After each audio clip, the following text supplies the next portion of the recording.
दिन में खेती का काम, दुकान दफ्तर का काम, बच्चों की सेवा, उससे जैसे ही छुट्टी मिले वैसे ही जल्दी भजन और उसके बाद सेवा। 22 घंटे लगाओ काम में और 2 घंटे लगाओ संदेश और भजन में। नहीं तो काम आपको करना, पीछे हटने का कोई काम नहीं। और अब तो रास्ता खुल गया, चालू हो गया, इसके लिए क्या। और बालाजी ने उनकी सबकी बात सुनी और मैंने यही सबसे कहा कि जो देश में स्थिति वर्तमान में है तो हमारे देश का मेहनती पर्सनी वो कौन है? देश का किसान। और किसान पर जो आपत्ति और मुसीबत आई है उस आपत्ति मुसीबत को टालने, उसमें मदद करने के लिए आप न कोई ऐसा समाधान निकालो जिससे रुपए में 2 आने उसको मदद, 4 आने मदद। हम नहीं 8 आने दे सकते हैं तो 6 आने। इतना हमारे पास अभी साधन है कि रुपए में हम 6 आने मदद किसान की कर सकते हैं।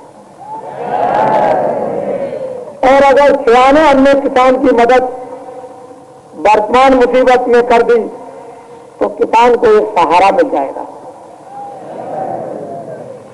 उस सहारे से उसे एक भरोसा होगा, विश्वास होगा, उसे शक्ति मिलेगी, धीरज मिलेगा, उसे सब्र मिलेगा और वो अपने आप को कायम रख सकेगा। मैं बराबर देश के नेताओं से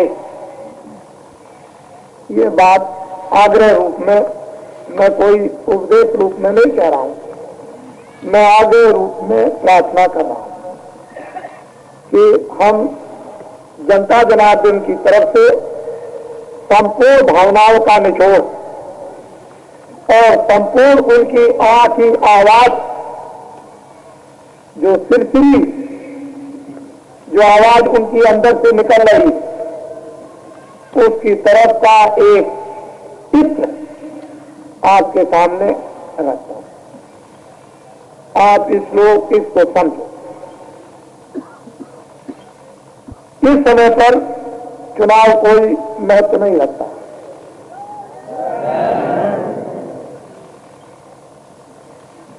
हमने देश में इस 30 वर्षों में 5 छक्का 30 और बीच में कितनी लोकसभा विधानसभाएं भंग हुई और कितने बीच में चुनाव हुए, लेकिन सब देश के नेताओं ने ये आश्वासन और विश्वास दिलाया कि हम सत्य जाकर दिखा देंगे। लेकिन देश में प्रजातंत्र में जो चुनाव की प्रणाली आई वो दिन दूना खर्चा बढ़ता चला गया। एमएलए एमपीओ का खर्चा बढ़ता गया, चाहे प्रथम में 2000 से शुरू हुआ हो, ये तो आप जानो, लेकिन खर्चा बढ़ता चला गया। और ये जो चुनाव पीछे हुआ था उसमें लोगों ने एक आदमी ने, यानी किसी ने 5-5 करोड़ रुपया खर्चा किया।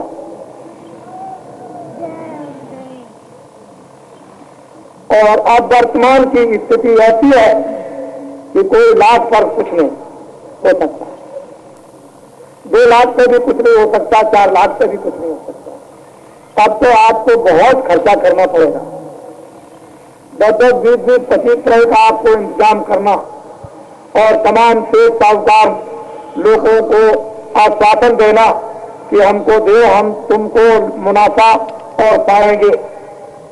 तो ये सारा का सारा देश का 80% किसान वो इस तरह से लुट जाएगा कि अपने खून को भी फुका डालेगा। तो ये कोई महत्व की चीज नहीं, जरा भी।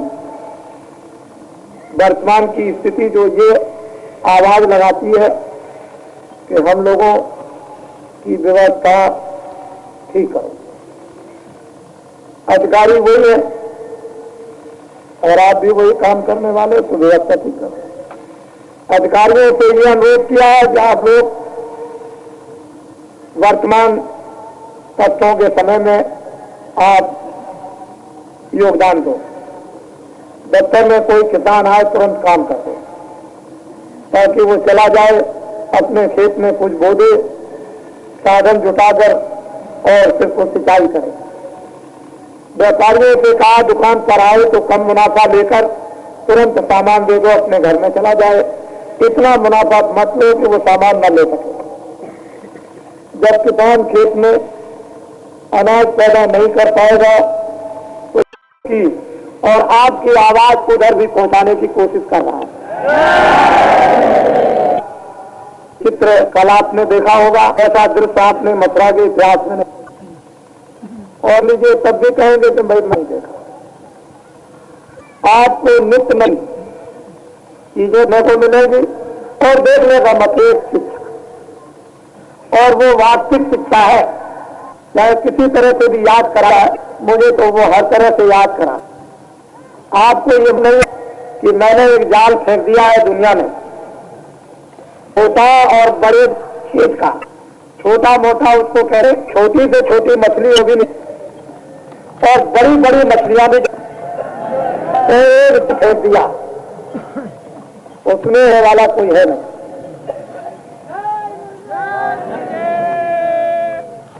आज मैं इतना ही कहूंगा, मुझसे कुछ गलती हो जाए बाकी हम यहाँ रहते तो नहीं है, कभी कभी आ जाते हैं, 2-4 दिन 6 दिन 10 दिन ठहर जाते हैं, फिर चले जाते हैं। तो ज्यादा तो एक आध नहीं, कभी घूम फिर कर सब जोड़ दिया तो 1.5 महीने, नहीं तो 15 ही दिन बाहर लग जाते हैं। बाकी कभी कभी आ जाते। तो मथुरा वासी अपना कर, अपने यहाँ तक कर, कुछ हमसे भूल चूक गलती हो जाए तो क्षमा कर दो। ये हमारी मथुरा वासियों से, क्योंकि ये फलों की भूमि है, यहाँ की रग और मिट्टी की सभी कांक्षा करते हैं, और हमने भी इस मधमन में ला करके लोगों को इस मिट्टी में बैठा दिया। तो आपका भी ये गौरव है। और हमने तो पहले ही से कह दिया, मंदिर मठों में गंगा जमुना के किनारे जाओ, जो भी दान पुण्य हो दो, जो भी धर्म के नाम से हो सकता है। कभी हम किसी से नहीं कहते नहीं। हम जब भूखे और प्यासों को गांव और जंगलों में दिलवाते हैं तो ये तो अच्छे पवित्र घाट है, जिनके लिए हमेशा प्रेरणा देते रहते हैं। और हम प्रेरणा नहीं देंगे तो दूसरा कौन देगा प्रेरणा? जय गुरुदेव।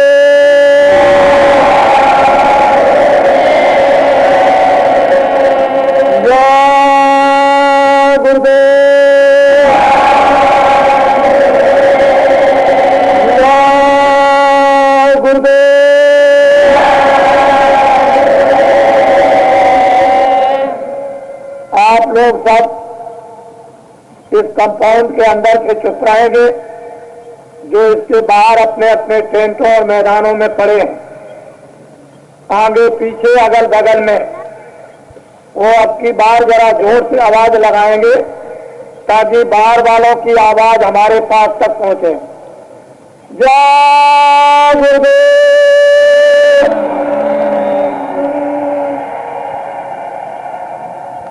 आप ये अनुभव कीजिए कि उनकी आवाज आपसे कम नहीं मालूम होती। 4 फरलांग की दूरी पर, यानी लोग अपने कैंपों में मैदान में पड़े 4 फरलांग इस मंच से लेकर आगे, वहां की आवाज आपके पास नहीं आएगी। फिर बाहर के लोग बोलो जय गुरुदेव।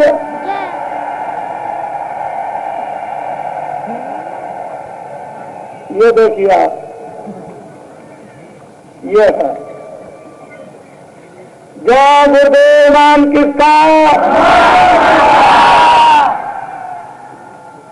वेदों शास्त्रों उपनिषदों में कूट कूट भरा जय गुरुदेव नाम किसका? आपके यहाँ लिखा है गुरु ब्रह्मा गुरु विष्णु, सब कूट कूट लिखा है ध्यान मूलम गुरु मूर्ति, पूजा मूलम गुरु पदम और मोक्ष मूलम गुरु कृपा। जय गुरुदेव नाम किसका?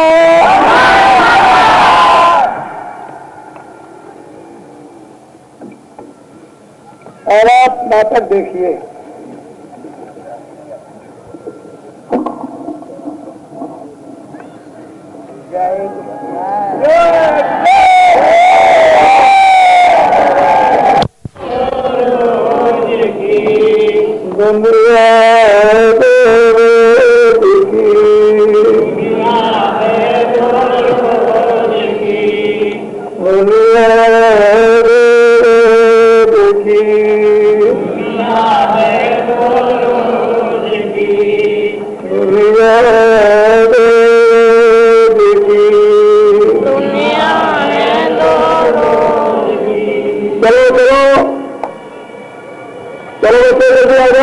समय न खराब करो।